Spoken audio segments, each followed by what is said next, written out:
बे साननैनि गेजेराव मोनसे थियाटारनि एक्टर एक्ट्रेस खारनानै फैसा होयिनि खारनानै दावराव जानो हाया तथापि बिसोर खारा अनुष्ठानखौ बुथारलाङा अनुष्ठान बुथारला दिनै मालिकखौ बुथारलाङाखै मालिकखौ बुथाराखै बुथारदो सोरखौ बै 50 जन 60 जन जिखिजा दङ एसोरखौ बुथारलांदो जाय मानसिया प्लेयारा खारगोन बिराद भुलियो এই बर' शिल्पीफोरा मात्र थाखा सिनायो किन्तु थियाटार सिनाया आरो जुदि थियाटार आं जुदि थाखा सिनायनो मोनबा फंबाय आज 65 बिघा हा थांनायनि उनावबो आं मानो नाजाबाय थादो आं थाखा नङा आंनो गिबियावनो आंनि गासै लोगो नोंथांमोननिसिम जय हिन्द बेवहाय जोंनि बर'नि सोरां मन्जु थियाटार बेनि बिगोमा आदैखौ आङो लोगो हमनो फैदो आदै गिबियावनो खुलुमबाय आदै आंखौ सिनायनाय नङा नाथाय आदैनि थियाटारखौ जों मिथिगौ उन्दैनिफ्रायनो आदै आङो नोंथांनिफ्राय गोबां बाथ्रा मोनथिनो लुबैदों आदैया बे थियाटारखौ मालानिफ्राय स्टार्ट खालामनाय बेनिफ्राय आदैनि लाइफ हिस्ट्री बे थियाटारखौ स्टार्ट खालामनायनिफ्राय लानानै दिनैसिम माबायदि हालोदाव माबायदि बेफोरबायदि थियाटार बानायनानै बेवहाय मोनसे थियाटार बानायनो गोनांब्ला गोबां खामानि मावग्रा मानसि नांगौ ओंखाम संनायनिफ्राय लानानै माने A to Z अब्लासो मोनसे थियाटारखौ सालायनो हायो एक्टर एक्ट्रेस बा आदैल' थाबाबो जाया दिनै आदैया माबायदि बेफोरबायदि बर' हारिनि थाखाय मोनसे थियाटारखौ फसंबोनानै दिनैसिम बेसेबां बोसोर जानो थांगासिनो दङ आरो इयुनाव आरो मा खालामबावनो सानदों आदैनिफ्राय आङो माखासे बाथ्रा मोनथिनो लुबैदों फंनैसो बुंनांसिगोन आरो दा सोंदो जेला 1974 आव बे सोरां मन्जु थियाटारा जोनोम जायो 1974 मायथाइनिफ्राय दिनैसिम सोलिगासिनो दं आरो सलि फैनानै नै देग्लाय फेब्रुवारि दाननि 14 15 16 अक्ट'आव खनालि जयन्तीनि सानखौ आंनि दरखं मोखाङाव आंनि सेथलाय गेजेराव आंनि गामियावनो बेखौ फालिनाय जागोन दाना आंहा मोनसे गोथौ थांखि दङमोन बर' समाजनि गेजेराव बे सोरां मन्जु थियाटारखौ आं गल्डेन जुबलि खालामगोन होननानै बे सिमाङा आंहा दिनै फैयै फैयै जाफुंनोसै नै साननैसोनि उनावनो जाफुंनोसै नाथाय बेखिनिखौ खालामनो थांनायाव गोबां दुखु जारला मोनदों गोबां खस्थ'खौ सहायनो गोनां जादों जेरैहाय पितृ सम्पत्तिखौ आं धंख' खालामदों आइ आफानि सम्पत्तिखौ आं धंख' खालामदों बहायल' नङा गोबां इउटुबावबो होबाय आङो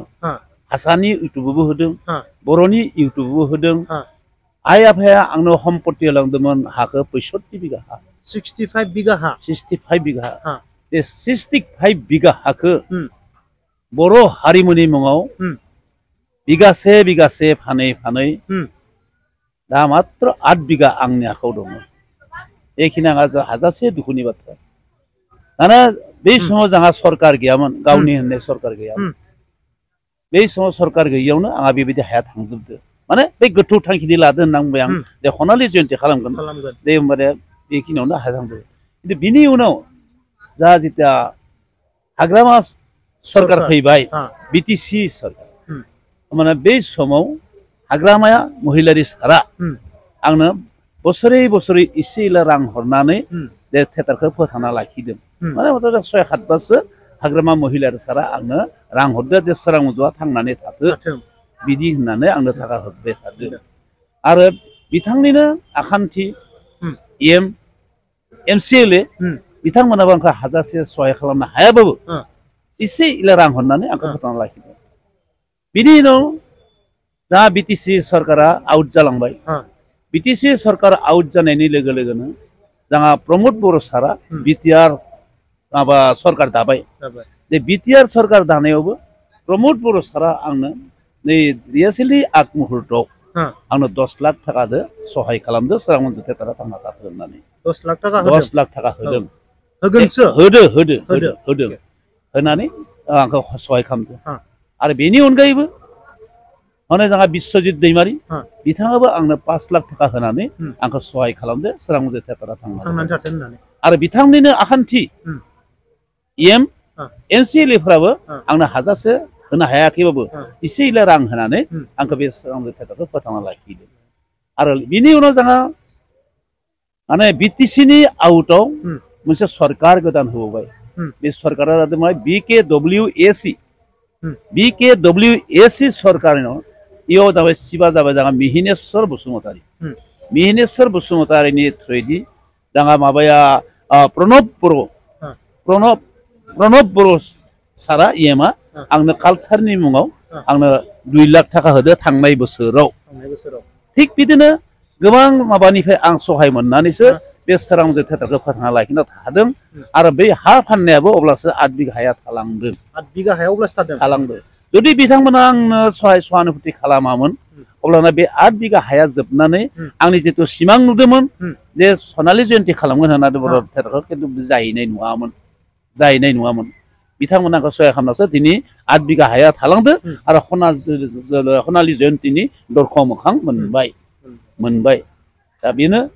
बहुत दुखुनांथाव बाथ्रा बिनिनो थाखायनो आं गेजेर गेजेर बुङो इउटुबाव जे आं बर' थियेटार खालामलिया आं बहुत तीर्थता मोनबाय घात प्रतिघात जथेस्थ मोनबाय आंनो नांलिया आंनि 50 बोसोरा जाफुंबाय जेला आं नांलिया माने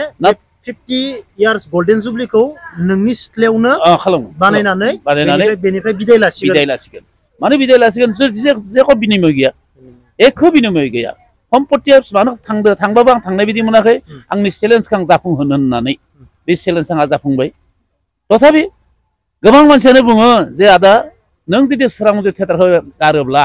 अब्लाना नों बायदि द्वितीय व्यक्ति थियेटार दैदेननो हानाय मेनेजार फैनाय नङा दा गोबां थियेटार ओंखारदों 3 बोसोर 4 बोसोरनि उनावनो लांगाब थैनो हमदों खिन्थु नों दाजि 50 बोसोरसो जुद्ध खालामदो नोंखौ जों अखेक धन्यबाद होदो नों सोरांमोनजो थियेटार गारनो हानाय नङा माने बर' हारिमुवा माने कालसार महरा गोमालांगोन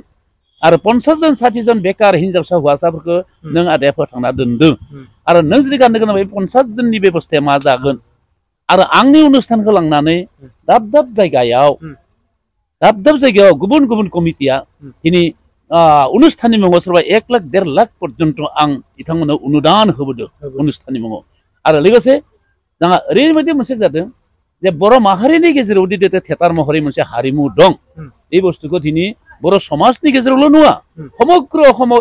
गुबुन हारिनि गेजेराव दिन्थिबोनो हादों जे बर'नि गेजेराव मोनसे थियेटार महरै हारिमु दङ बेखिनिखौ आं खालामना फैदों बेखिनिनि थाखायनो दिनै बर' समाजनि गण्यमान्य किसुमान गेदेर गोलावफोरा बुङो जे आदा नों गारनाङा नोंखौ जेसेबां हागौ जों मन्त्रि एमएलएजों रायज्लायनानै जों सहाय खालामगोन खिन्थु दा बिदिनि थाखाय आङो गारनो गोसो गैया खिन्थु गोसोआ किसुमान परिबेकखौ नायनानै गारनो गोसो माने मानसि जायाब्ला हलाव जोङो ओरैबायदि जायगाफोर दं किसुमान जायगायाव जे मानसि मोना जों सियारदो एक्टिं खालामना फैनो गोनां जायो सियारदोसो एक्टिं खालामनांगोन जोंखौ सोर नायदो सियारासो नाहरबाय दं सियारासो जोंखौ नायबाय दं खिन्थु गैया मानसि गैया ओरैबो जों जायगा मोनबोदों दा बिदिनो आं दा जोंनावथ' बर' मानसिफोराथ' खम नुवा बर' दं खिन्थु मानो फैया बर' मानो थियेटार नायनो फैया गोदोनि दिनाव आं सेकेन्ड श' मारिदोंमोन सोरांमोनजो थियेटारा दा 1 श'आनो भर्ति जाया बेफोरखौ आंहा दुखु आंहा सौदाव फैयो गोसोआव बेखायनो आं बेखौ बन्द खालामसिगोन होनना बुंदोंमोन नाथाय बिनि गेजेरावबो गेदेर गोलावफोरनि किसुमान मानसिनि खोथा खोनासंनानै आं बुङो जे सोरांमोनजो थियेटारा थैया नोंथांमोना जुदि अनोब्ला जे जेलासिम सोरांमोनजो थियेटारनि बिगोमा चन्द्रकान्त मोसाहारिया थाङा अब्लासिम सोरांमोनजो थियेटारा थांनानै थागोन आरो जेला आं थैगोन अब्लाना सोरांमोनजो थियेटारा जोब्बाय बेखिनिखौ आं गेजेर गेजेर स्टेजाव गाखोनानै लेक्सार होबोयो माने दाबो आदाया माने बेखौ फोथांना लाखिनो गोसो दं आरो ना माने जेननाय गैया आरो बेनिफ्राय मोनसे कुइसनबाव आदा दिनै गोल्डेन जुबलि खालामनो थांगासिनो दङ दा बेवहाय आदाया माबायदि गोल्डेन जुबलि खालामगोन फैसा थाखानि गोबां प्रब्लेम ना फैसा थाखाया दा बिदिनो गैया दा मोननो लुबैयो आंनिफ्राय फैसा थाखाखौ मा होनो आंहा गैया न' एसे थाखा दोनदो दङ गोल्डेन जुबलिनि थाखाय बाखिखिनिखौ जोंहा सरकार फालनिफ्राय होनाय मोनसे बाथ्रा फैदों माने प्रत्येकजन माबाफोराबो मन्त्रि एमएलएफोराबो एसे एला रांदो मदद होगोन आं गोल्डेन आरो बेखौ जुदि होआब्ला जोंहा बर' समाजनि गेजेरनिफ्राय अब्लानो आंनि दुखुआ जोबनो गैया मानो जोबनो गैया दिनै गोल्डेन जुबलि खालामनो थांनाया आंनि नङा जाबाय दुलाराय बर' सुबुं समाजनि गोल्डेन जुबलि खालामनो हानाय माने जोंहा बर'फोरा दुगानांगोन आसाया मा थिएटार जथेस्थ' थिएटार दं खिन्थु हारसाफोरा गल्डेन जुबलि खालामनो हायाखै दा बर'नि गेजेराव दि सोरां मन्जु थिएटार गल्डेन जुबलि खालामनो थांगासिनो दङ बे बुस्थुखौ बर' समाजा दुगानांगोन जे बर'नि गेजेराव जोंहा गल्डेन जुबलि खालामनो हानाय सोर दं सोरां मन्जु थिएटारा बेखौ दा बर' गासै सुबुंखौ आं खुलुमनानै बुंदों बिथांमोना बेखौ सिन्था खालामनानै नायनांगोन आंनि थाखाय नङा दा बर'फोरनि दुगानायनि थाखायसो बेनिफ्राय आरो बे अनसुंथाइ बहायबो आं अनसुंथाइ नागिरदों 15 माने आं इयाव 15 लाखनि बाजेट खालामदों बे 15 लाख बाजेटखौ आं प्रमद बर' सारजों बिथांजोंबो रायलायदों बे 15 लाख खालामगोन आरो सानफायाव माने 3 लाख 5 लाख 15 लाख आरो बहाय समग्र अসমत जेसेबां मन्त्रि एमएलए दं एमसिएलए दं हनै बाथौनि मानसि हनै साहित्यनि मानसि हनै फिल्मनि मानसि आरो हारिमुनि मानसि थिग बिदिनो गोबां मानसिखौनो आं दिनै आरो जोंहा এই एबसुनि माने गासै संगठनखौनो आङो लिंजोबदों आरो आं दा এইबायदि लिंनो दा 15 लाखनि आं बाजेट खालामदों बे 15 लाख थाखाया बबेनिफ्राय फैगोन आं खोब दिलदार मानसि दा এই 15 लाख थाखा बबेनिफ्राय मोनगोन आं दा सिन्था खालामदों दा बे कारणे आं आखाइ फारनै खबजोबनानै रायजो राजाफोरखौ आं स्टेज सायाव गाखोनानै बुंबोदों कमिटिफोरा आंखौ सिनायथि होनायावनो बेबायदिनो आङो स्टेजाव गाखोना बुंबोदों जे रायजो राजाफोरा आंखौ एसे अनसुंथाइ हरोबा आं जिखिनि थांखि लादों बे थांखिनि सायाव आङो अनुष्ठानखौ फोजोबनो हागोन बेनिफ्राय आं मोनसे कुइसन खालामबावनि आदा जेब्ला आदाया थियेटार सालाय आदानिफ्राय लस जानाय फारसे थांबाय मोनसे समाव लाबमोन मोनसे समाव गोलैदों बे समाव आदाया जेब्ला लस जायो अब्लासो हा फानदों नंगौना नङा जेब्ला आदाया 1 बिघा फानदो 2 बिघा फानदो 3 बिघा फानदो फानै 60 बिघा फानबाय 60 बिघा थांबाय 65 बिघानि भितराव दा 8 बिघाल' बासाय बे समाव आदानि गोसोआव जेबो साननाय फैयाखै नामा आं दिनै 10 बिघा फानबाय 20 बिघा फानबाय आंनि लाइफआ मा जाबोगोन नङा आं मोनसे चेलेन्ज भाब दं सम्पत्तिया थांबाबो मात्र आंनि गोसोआ बेनो जे आं थैनायनि उनाव जाहाथे बर' समाजा सोरबा लिरगिरि बुद्धिजीबिफोरा जाहाथे लिरगिरिफोरा लिरो जे सोरां मन्जु थिएटारा बबेनिमोन सोरां मन्जु थिएटारा बेसेबां बोसोर थिएटार खालामनाय आरो बिथांनि मुङा मा बे बुस्थुखौ जाहाथे लिरगिरिफोरा लिरनानै जाहाथे समग्र अहमाव जोंनानै थायो जे सोरां मन्जु थिएटारनि बिगुमानि मुङा जेनेका बिष्णु राभा ज्योति प्रसाद आगरवाला हनै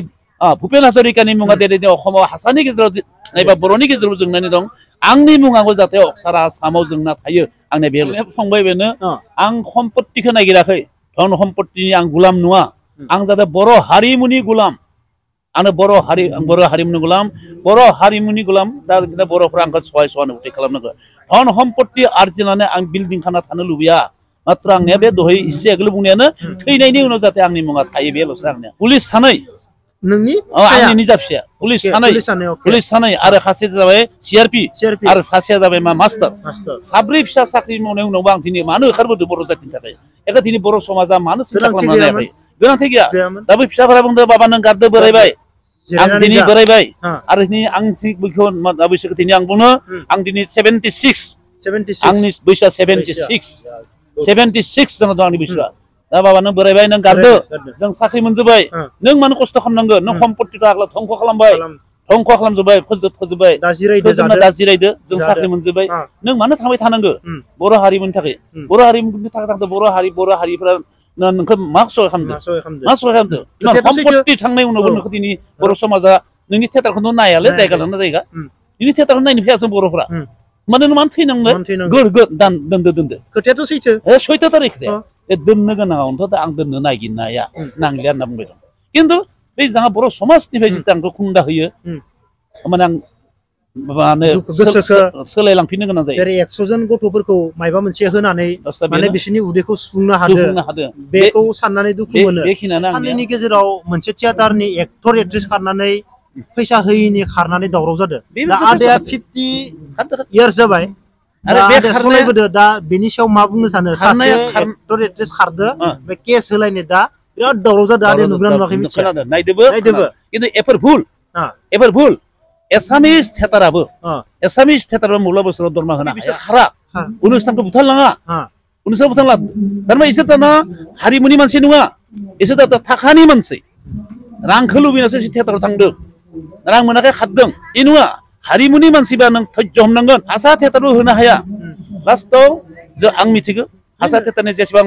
मालिक दं आंदो सब थिएटारनि जितु माबा दं एक्टर एक्ट्रेस दं आंदो मोजां सिनायखि दंजोबो इफोरनि दारै आं माबानाय मुलाम्फा मालिकआ लजारबो जानो हागौ लजार जादों होननानै गारनो हानाङा दिनै मालिकखौ बुथारलाङाखै मालिकखौ बुथाराखै बुथारदो सोरखौ बै 50 जन 60 जन जिता दङ इसोरखौ बुथारलांदो जाय मानसिया प्लेयारा खारगोन एखिनि गियाना थानांगौ हा मा दर्शकनिफ्राय कमिटिया मोनाबा कमिटिनिफ्राय मालिकआ मोनाबा नोंसोर दरमाखौ बोरै होनो देग्लाय हायाखै आहाय बोसोर होनो हागलै अनुष्ठानखौ बुथारनाङा बिराद भुल इयो এই बर' शिल्पीफोरा मात्र थाखा सिनायो কিন্তু थिएटार सिनाया आरो जुदि थिएटार आं जुदि थाखा सिनायनो मोनबा फंबाय आज 65 बिघा हा थांनायनि उनावबो आं मानो नाजाबाय थादो आं थाखा नङा आंनो आं हारिमुनि मानसि दा ओरैबायदि मोनसे फंबाय आं बेखौ बुंयो जेनेखा आं दा जुदि थिएटार गाननो गोनांबा आं जितु 80 बोसोर थांनो गोनां आं 70 बोसोर 75 बोसोर थैगोन होननायानो माने बहुत चिन्ता आंनि खर' मालिकखौल' बुथारलाङाखै इयाव এই 50 जन गथ'खौ बुथारलांदो नोंसा दा एक 50 जन गथ'आबा मालिकआ बुंगोन आं थाखा मोना बहानिफ्राय हरनो थांदों नोंथांमोनाबो दा इसोरखौ ओरैनो मालिकआ बुंना एगारहरनो हानाय गोहोखौ होबाय खिन्थु बिदि खालामनो नाङामोन इसोरो जितु दा खारनायफोरा इल' नङा जिखुनु प्लेयार खारनायफोरखौनो बुंदों भुल नों जइन जादो जिता नों मोन लागि दामोन नों थाथारनांगौ हयथ' नेक्स्ट बोसोराव मोननोबो हागौ नेक्स्ट बोसोराव थाफिन नों रायज्लायनानै हयथ' इयावबो खोथा दङ जे आदा थांनाय बोसोर आंनो 10,000 थाखा थालांदोंलै देग्लाय आंनो 10,000 हमना होलै ओरैबो बाथ्रा थायो खिन्थु हेबलि गेजेर गाननो हाथारनाङा दा এই কারণে बर' थिएटारा दिनैसिम आवगायलांनो हायाखै बाबा जायनो ओंखारदों बिनो दुब्ला दुब्ला थैदों खिन्थु आं निजे गोहो बोलोदों आरो रां रुफा गैयाबाबो आगोल आं हा हु फाननानै सरकार जाथ'वाखैमोन हा हु फाननानैबाबो आं दिनै बे 50 बोसोर लानानै फैदों आं बेखौ मोनदां जेबो नङा दा बेफोरबायदि जिबनाथ' मोनसेल' नङा जे मावबायानो ना बोरायबायानो जेबो नङा दा जि जाबाय जालांजोब्बाय ना थेवब्लाबो आदानि बैसोआ बेसेबां होनदोंमोन 76 आव दाबो 76 एसेबां सम्पति थांनायनि उनावबो बेफोरबायदि स्ट्रंआव दोङो दिलदार मानसि आरो ना आदा जि खामानि मावगोन खामानि जाफुंथारनांगोन ओरैबायदि दिलदार मानसि गुबुन बायदि मानसिमोनब्ला बेमार जानानै हार्ट एटाक जानानै थैलांबायमोन आदाया दिनै सम्पति थांदों आं माने मेङाखै आं मेङा आं मोनसे चेलेन्ज हाब दं जस मोनबाय आदा नोंथांजों रायलायनानै ओरैबायदि मोनसे गोजोननाय मोनबाय आङो दिनै लोगो मोननानै आदा